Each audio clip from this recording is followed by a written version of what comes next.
When you think about businesses that are selling through the roof, like Aloe or Allbirds, sure, you think about a great product, a cool brand, and great marketing. But an often overlooked secret is actually the businesses behind the business, making selling, and for shoppers, buying, simple. For millions of businesses, that business is Shopify. Nobody does online business better than Shopify.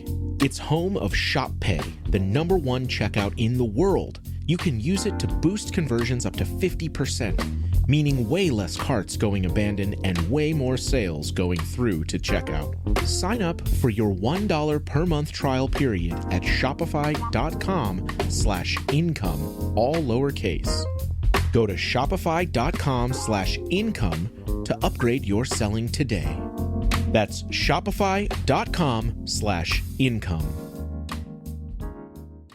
The last thing you want to hear when you need your auto insurance most is a robot with countless irrelevant menu options. Which is why with USAA Auto Insurance, you'll get great service that is easy and reliable, all at the touch of a button. Get a quote today. Restrictions apply. USAA. Hello, it's Gareth. Welcome along to Somewhere on Earth. It's Tuesday, the 17th of June, 2025.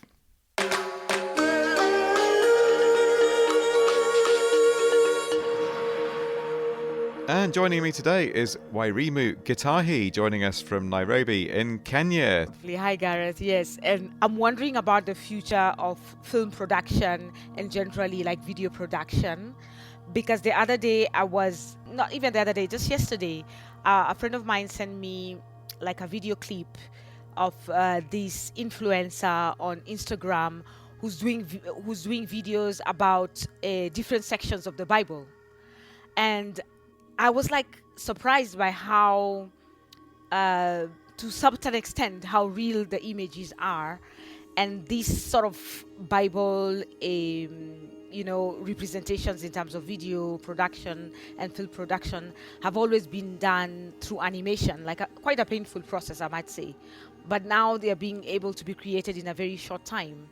So I'm wondering about the future of film production, the future of Hollywood, and so on in the era of AI. But at the same time, I don't know if because I'm very conscious of it, when I watch those videos, there's something I feel like a human being where you can still tell, and there probably I'm going a bit spiritual, a bit soulful, that I can still tell this is not an actual human being, even though the representation is very close. So anyway, that's my new perspective about AI, which I'm very, very interested in, as you know. I'm going to go nowhere near as highbrow as you just have done, but just a few weeks ago I was watching the Mission Impossible, the new Final Reckoning film, and and then I watched lots of videos about how they made the film, and so many of the stunts are still done in real life. Tom Cruise actually doing his own stunts, this incredible biplane, sequence dogfight, effectively in biplanes over, I think it was South Africa at the end, and real flying, real stunts. So even in an AI age, it's all quite reassuring, especially if you're a stunt man or woman or Tom Cruise. All right. Sure. Yeah. Lovely. No stunts in this edition, though. I'm more of a armchair It's and all slippers real. man myself. Yes, but it's all real. I promise you that. Exactly. So we can't even blame the AI. This is all our fault. Right. Here we go. Let's do a show. And coming up today. Yes, we're going to learn about learning in this edition and the joys of education via WhatsApp. Now, I don't know about you, but I love voice notes on WhatsApp because I'm often too lazy to type. I'm not very good with my thumbs on the old screen anyway. And it turns out I'm not alone because one language learning platform has built an entire English teaching program on WhatsApp voice notes, and they use a lot of memes as well. Also today, an EdTech platform that's just launched in Cabo Verde, or Cape Verde. And we're also going to talk about how female-led businesses return more to investors than male-led businesses, apparently. No wonder there's an award ceremony that's been devoting itself to women entrepreneurs for 18 years, actually, but we'll hear about some of the latest innovations and awardees. It's all coming up on Somewhere on Earth.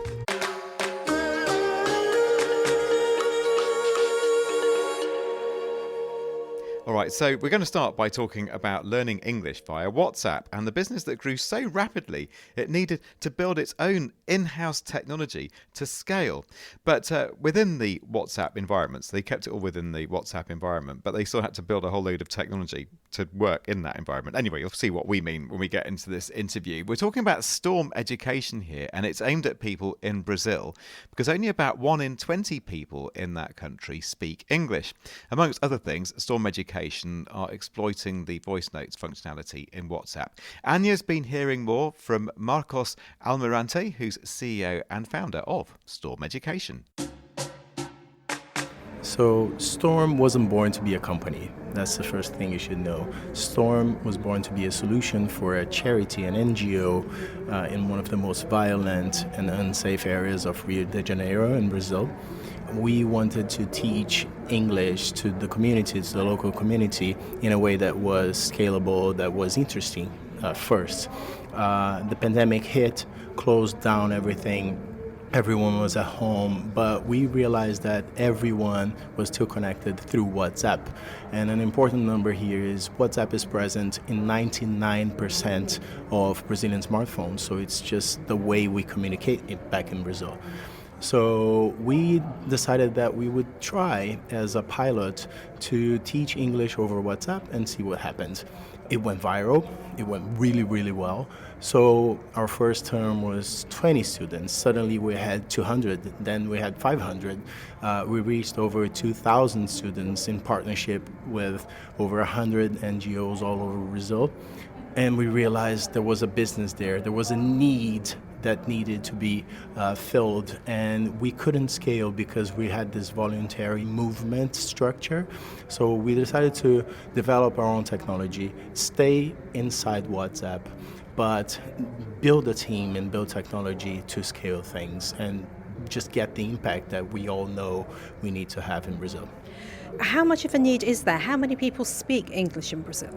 So in Brazil, we have one of the highest numbers of language schools in the world, focused mainly in English, but only 5% of people speak English. It's really strange because it looks like all of the schools are focused on the middle upper class that's always frustrated for not being fluent, and no one is looking for the other 95% of the people. But how do you teach on WhatsApp? Because it must be used very differently than it is in the UK. How do you get that message across? Because surely just sending text messages isn't going to work. Exactly. No, that makes total sense. So in Brazil, WhatsApp culture is very strong. Again, 99% of smartphones, everyone is on WhatsApp. So the way, if you have a Brazilian friend, if you who are listening, if you have a Brazilian friend, you probably got a voice note. That's how we communicate in Brazil, voice notes everywhere. Memes, we also are kings of the meme culture in the world. So we send memes and voice notes to everyone. So at Storm Education, we translate the English language into WhatsApp lingo. So we use memes and voice notes to teach basic English. So the first lesson, for example, you're going to have a set of images that are really funny and culturally relevant to Brazil. A few voice notes, but your first exercise is to record your own voice note saying, "Hello, my name is Anya," and then that's it. Next lesson is going to be, "What's your name? Nice to meet you." So after a few micro lessons, you already get to build your own vocabulary, you learn how to communicate, and that's how we build confidence as well. One thing I've noticed is I'm completely unaware of the Portuguese language. It's not a language that I've ever studied. It's not a language that I've often heard. And I'm finding it very difficult to communicate. Thank goodness for, being able to translate things on my phone. I've seen this in everyday life, going to a shop, being at the hotel. It is a huge issue, and it's a huge issue for economic drive here. Exactly. I'm glad you also mentioned hotels because there's a massive gap in the tourism sector. If you ever come to Rio or to São Paulo, or even let's talk about Belém in the Amazon forest, where in November we're going to have 30,000 foreigners arriving for the UN's climate change conference, and no one speaks English.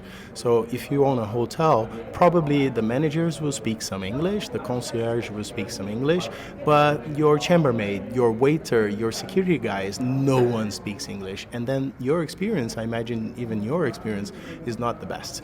So we make things very fast, simple, and affordable for companies who are hiring for their employees. So it's not just I need to invest a lot of money to get my managers to speak English. No, I can invest very little money so that everyone in the hotel, everyone in the bar, everyone in the restaurant, in the hospitality sector can learn English.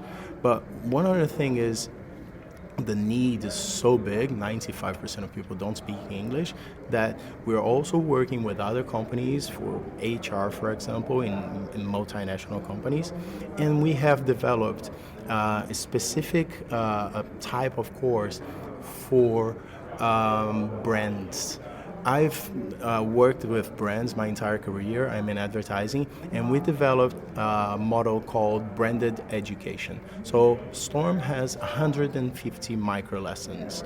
If we partner, for example, with a massive soda brand, and they want to target young adults in the northeast of Brazil, we brand the entire content, delivering education to the hands of their own audience, and it's branded education. So the brand is a part of you getting better at life, and just there's a big connection, emotional connection between a brand and their audience.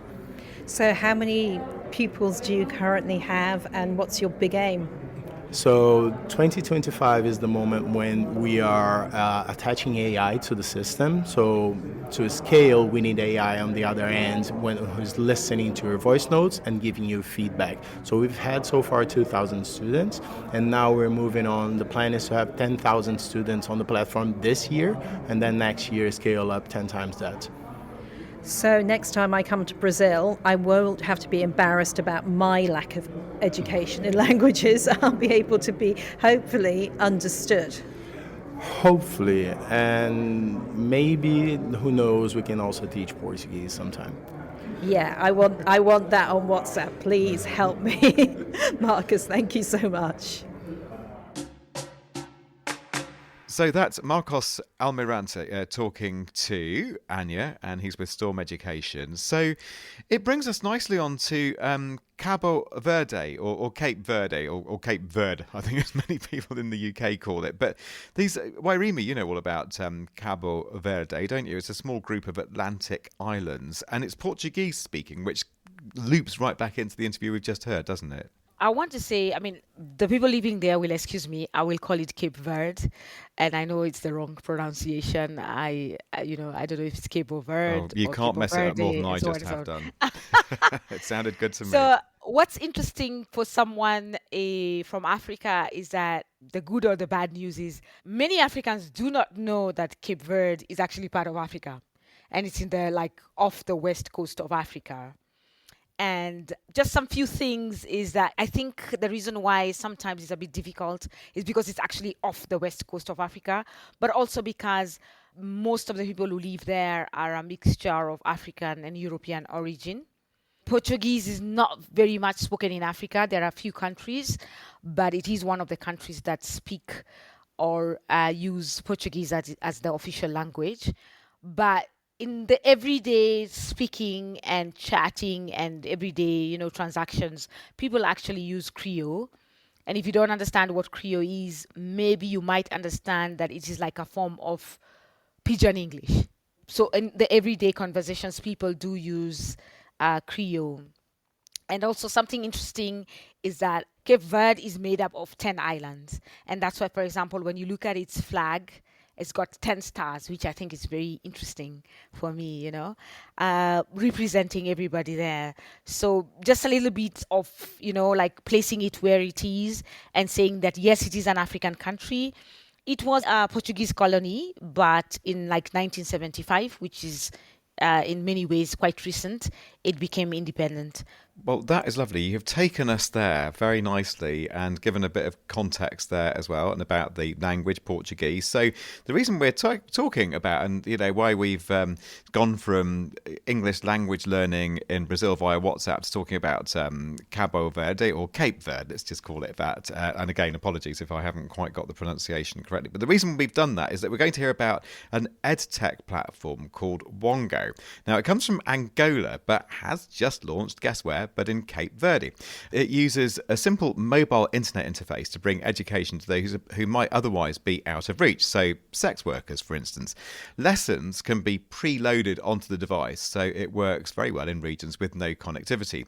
Joel Cruz is Executive Director at Wongo, and they were at the Web Summit in Rio recently, and Joel was talking to Anya. Wongo is an EdTech startup. We are working in education. Our goal is going to the small village in our country or the other African countries where people don't have access to education, where they don't have access to internet. And our goal is go there and give information for these young people, and then put them working and help the development of the country about the economy. And can I ask where you're from? I'm from Cabo Verde. And it's a small country in the middle of the ocean in Africa. We have 10 islands. And your colleague Rosemary, who's kindly been taking photos, where's she from? Rosemary is from Angola. And the key thing here is that the language you speak there. Yeah, we speak Portuguese. Now we are working with countries who speak Portuguese, like Cabo Verde, Angola, naturally, São Tomé and Príncipe, Mozambique, and we are here at Web Summit Rio to see if it's possible to work in partnership with startups here in Brazil, because we know Brazil has a lot problems with education too. So we are here to see what we can do with local startups. We've been seeing images from different cities and towns in Angola, and the big thing that I can see is young women, young mothers on their mobile phones on your platform. Is that your target audience? Yes, the young mothers, the young people, they are our target because they live with a lot of difficulties. They don't have what to eat every day. We have some of their mothers, they go to our formations, but without eat nothing during the day.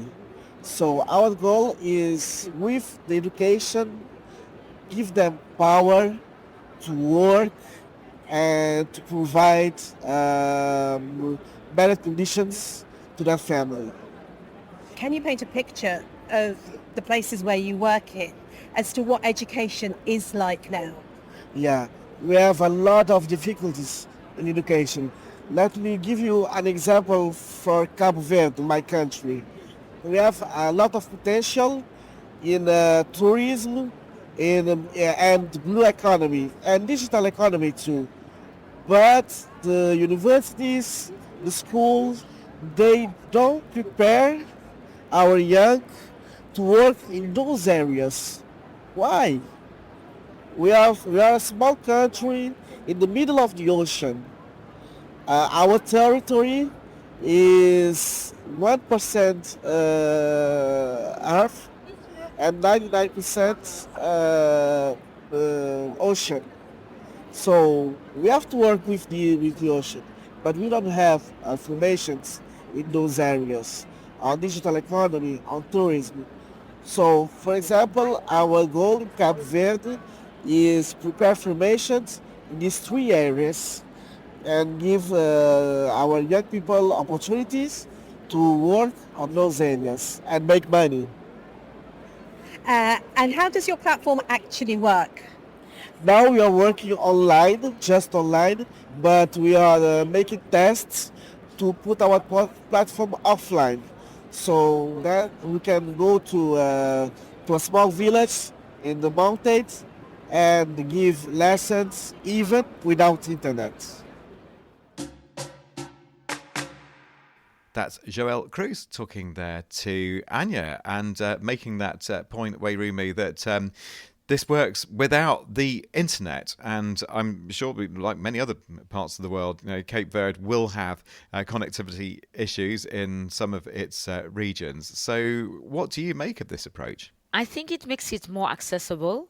But of course, I have to make the point that I am based in Kenya and I think we have the best internet connection in the world, but that doesn't refer to the rest of Africa because we are on 4G and it's quite good. I know. If you and you're very close to that, to the undersea cables, because they land in Mombasa and such places. Exactly. Yeah. But of course, that doesn't apply to the rest of Africa. So I think it's very good because that means that when the internet is on or when you have a strong internet, you can download your classes, you can download your lessons, and you can listen to them anywhere.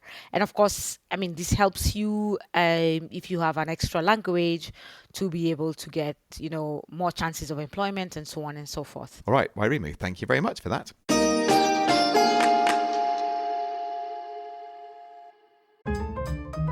Whatever the occasion, effortless elegance is right this way.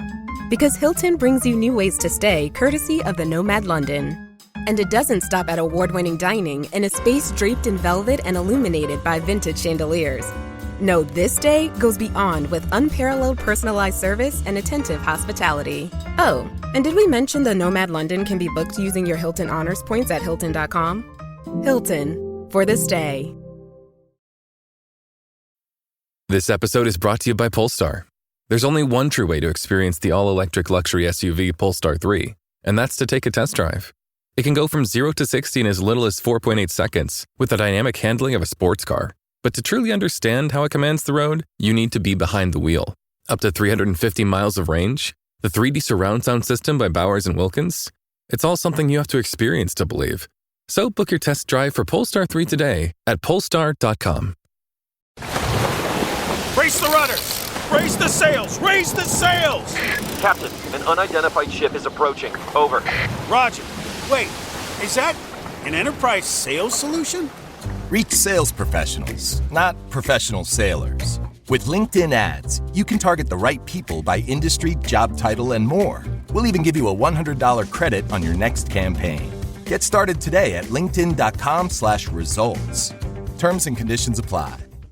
So then, a platform for speeding up ambulance responses in Kenya and elsewhere, improving literacy for young people in Jordan. Just two exciting ventures that enjoyed their moment in the sun recently at the Cartier Women's Initiative Impact Awards ceremony at World Expo 2025 in Osaka, in Japan.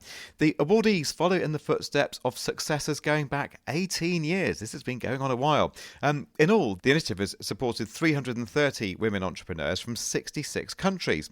This year's theme has been Forces for Good. I like that. 9 women entrepreneurs were honoured in that ceremony in Japan the other day. And at the same time, the initiative put out a call for applicants for the 2026 awards to be held in Thailand. I've been speaking to Wingee Sin. She's the Global Programme Director of the Cartier Women's Initiative.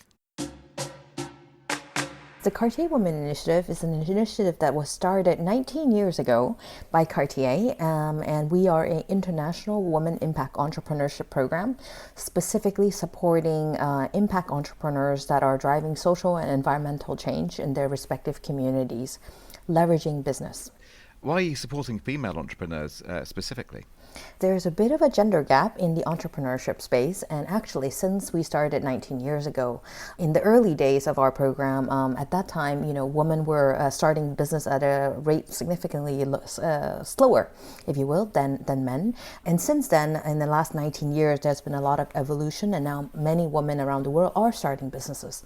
But what we notice is actually the gap between more mature and longer term businesses that are maintained and sustained by women versus men. And so our program is specifically targeting this phase of entrepreneurship so that more businesses that women are starting and are building can get the chance to be sustained and thrive and scale in terms of their impact. Here on Somewhere on Earth, where we saw a news article the other day that said that businesses led by women bring in 35% higher returns to investors than those run by men. I haven't fully fact-checked those figures, but that's just one headline that I've seen. But is it the case? Do women ultimately make more money than men?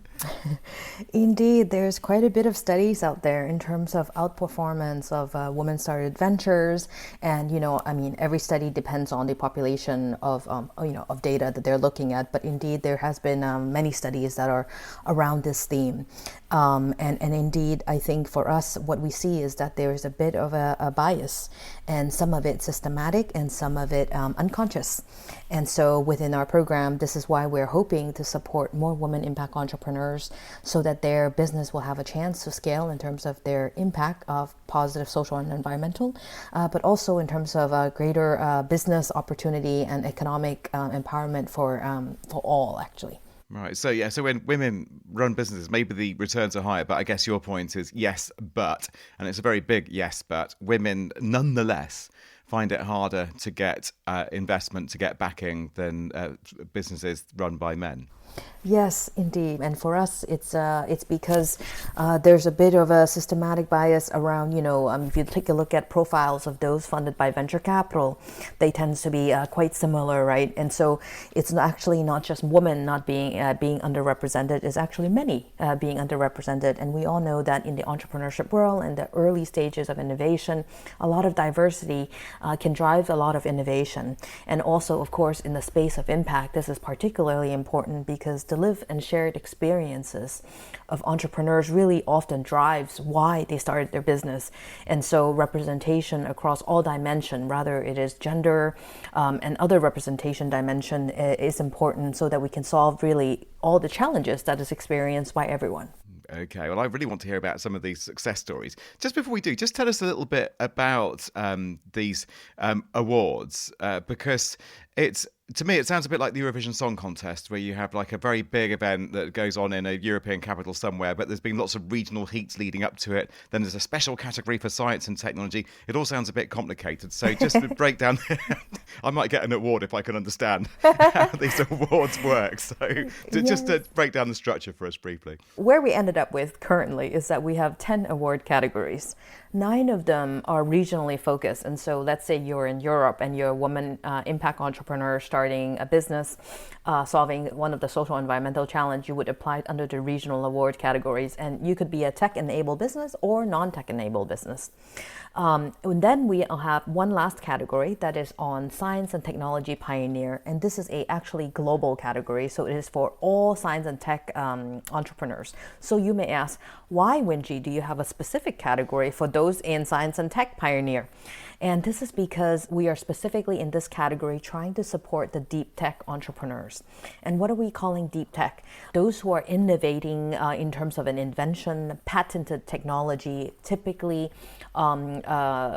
engineering, science, inventions. And so for us, we find that businesses that are have long cycle of R&Ds and is patented has sort of a very different business life cycle than those who are just more tech-enabled regular businesses.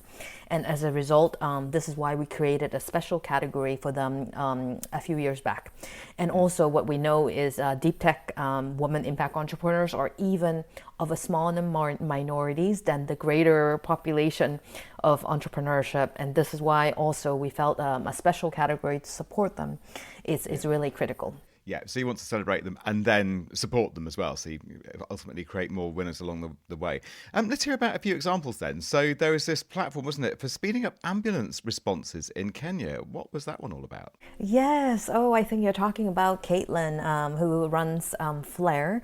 And indeed, something that we, at least, in Paris and maybe you in London, take, so readily available, ambulance services that thinking that, when we're in need of emergency help, that they are there. Where Caitlin is operating, what she discovered is essentially that the ambulance vehicles are there, but the system to connect them all was missing. And so she started a business around creating this emergency response systems so that more lives and more of the connection between the transportation that is available to connect to the medical support that is available is connected. And she was one of our earlier edition awardees in the regional category, and most recently in the last edition she was awarded as our impact awardees also, meaning that she is someone whose business has delivered extraordinary impact over the last years, and we are actually providing her and her business further support to recognize the importance of her work. So finally, your application round is open, isn't it, for 2026? So how do people apply? Yes, just via our website. So CartierWomenInitiatives.com. There's a big apply now button. Just click on it. All of our selection and eligibility criteria are written within it. So if you were wondering whether you should apply under the science and technology category or the regional category, feel free to take a look at what is in the description and see which one fits better for you. We're also running a series of information sessions, which are also all listed on our website. So feel free to check those out, and hopefully we will see you in the application process. There you go. That's Wingee Sin of the Cartier Women's Initiative. Keenly listening to that is Wairimu Gitahi. And you've worked in the business world yourself, haven't you, Wairimu? So you're in journalism now, but you know about the business environment. And I just want to run this past you about these findings that women seem to do better than men when it comes to, and I'm going to qualify this very carefully, but just that point that if you're an investor and you're thinking, do I put backing into a business run by men versus one run by women, there is some data that says you are likely to get a higher return if this is a woman-led business. What did you think of that? Yeah, Gareth, apart from journalism, I do run some few of my own businesses. To just set the scene, my idea of are women better than men in business, or are men better than women in business, is more or less like, let's give everybody an equal opportunity. That's what I think. And I think historically women haven't been given an equal opportunity to be the entrepreneurs that they can be, and also to get like senior leadership positions in any organization, which is a business, obviously. So I think that what these sort of awards do is that they are trying to create a space for women where they can have equal opportunities, and then it's up to the women to seize these opportunities. But that said, also, perhaps I could take this discussion to talk about the advantages of having women entrepreneurs or having women in your business. If, for example, you're a man or a woman, yeah. I was listening to a webinar by the Women's World Banking, yeah, and it's an NGO that supports financial inclusion for women, and they've been doing this since the late 70s. So you can imagine they have a lot of data and a lot of information about why it is useful to have women in businesses, or to have women entrepreneurs. And they talk about various issues, and one of the things they talk about is that, for example, women are better payers of loans. So if you are giving out loans, they have established through the data over these years that women are better payers than men, for example, or that women are more resistant to being poached in businesses, for example. So if you have them in your business, it means that you're likely to have them longer in your business, and they're more loyal in your business. And they also talk about, like, as I was listening in that webinar, they talk a lot about women being also equal players in decision making. So when you see such awards, which are not just awarding women, but awarding them with money, and also giving them like education on how to be better entrepreneurs, I think it's very useful overall. And also it sort of sends this message of, if you want your business to be successful, or if you want to be a successful entrepreneur, then it is good to have a gender balance within your organization. Yeah, absolutely. Well, shall we listen to an example of an awardee? This is the 2024 fellow, actually, Nina Granucci of Green Spot Technologies. Fellow in the 2024 Science and Technology Pioneer Award. And, as you'll hear, it's an ingenious way of dealing with unwanted byproducts from food production. During my master's degree, the lecturer said that 1/3 of all the food that's produced is wasted. I couldn't accept that we are throwing away food. In GreenSpot Technologies, we take the side stream from processing industry, like the peels and seeds of tomato, we ferment it, and we transform in nutritious powder that can be used as a new food ingredient, like a flour. GreenSpot flours can be used in a range of applications, from bakery to meat and many other products. So far, GreenSpot has saved 150 tons of food and, with that, 250 tons of CO2. The mission of GreenSpot is to challenge the food waste paradigm. We want to look at waste not as a problem, but as an opportunity. There you go. I love that. Making a solution out of a problem. You see at Wairimu something that you think, oh, that's a problem, like, waste food or the byproducts of food production, and thinking, she just looks at it and goes, there's a business opportunity. We can do something with that. Nice example, yes. Nina Gramucci. So, very much what you would be interested in. Yes, I just still reiterating my point of it is good to give women an equal opportunity. It doesn't mean that all the time they'll have better ideas. It just means that you give them better opportunities. So I think if I can mention something about like the venture capital world, you'll realize that in most of these boards, the ones that decide whether a woman should get capital or not, most of the people there are men. It's human nature that sometimes you look for what is familiar to you. So probably when a woman comes to sit there to ask for money, it's unfamiliar to you, so the possibilities of you not giving her the money are much higher. But if you make, for example, these venture capital decision makers more gender sensitive, or that they have also women making those decisions from their side, then there is more opportunities. And for example, I know of a venture capital fund, it's called Catalyst Fund, and they have a policy, for example, like 40% of the companies that they invest in have to be women-led or women co-founded or co-led. And I think those are some of the policies that venture capitalists can put in place to ensure that also women get capital.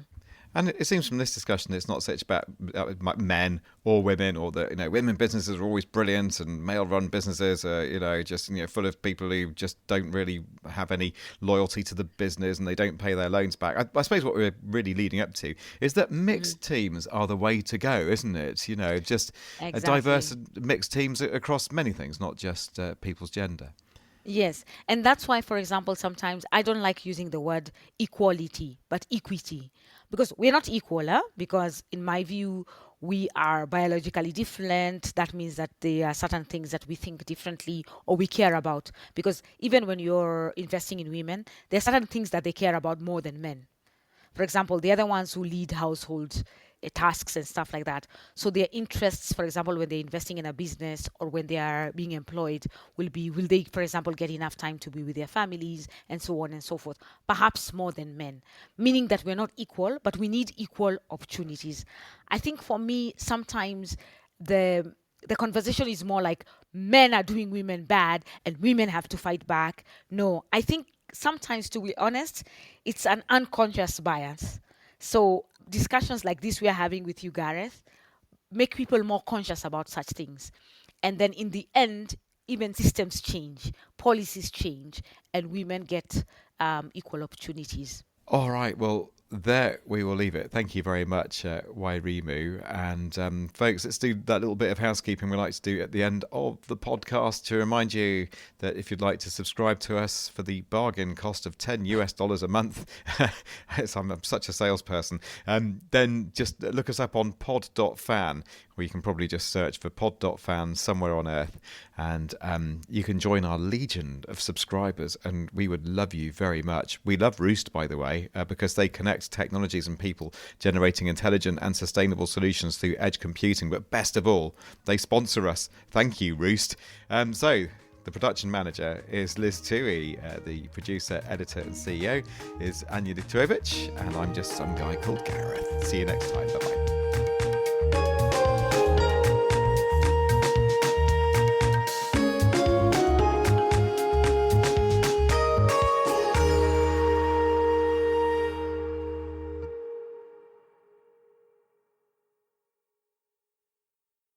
Hi, everyone. It's Michael Calore, Director of Consumer Tech and Culture at Wired, here with my colleagues, senior writer Lauren Good. Hello. And Wired contributor Zoe Schiffer. Hey, everyone.